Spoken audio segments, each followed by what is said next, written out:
Mga puso sa Negros Occidental, lalaki patay sang gilabo sa EB Magalona. Samtang 11 anyos nga batang lalaki na sapuan patay kag nakalubong pa sa kilid sang baybay sa Banwa sang Kawayan. Sa Eileen Pedraso nakatutok.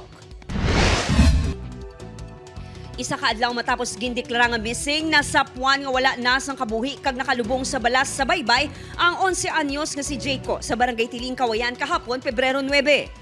Suno sa kapulisan, uli nga nakitaan nga nagahampang sa balas upod ang mga abyan ng biktima apang wala na makapauli. Ang mga mata ang nakakita sa iyalawas sang nagkutkot sila sang balas sa kilis sang baybay.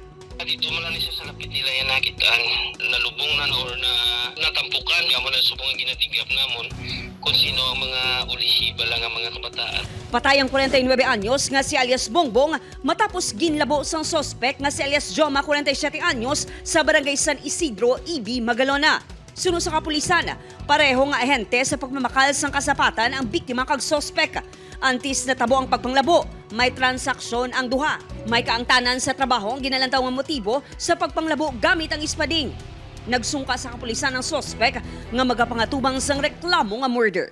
Eileen Pedraso, 1 Western Visayas.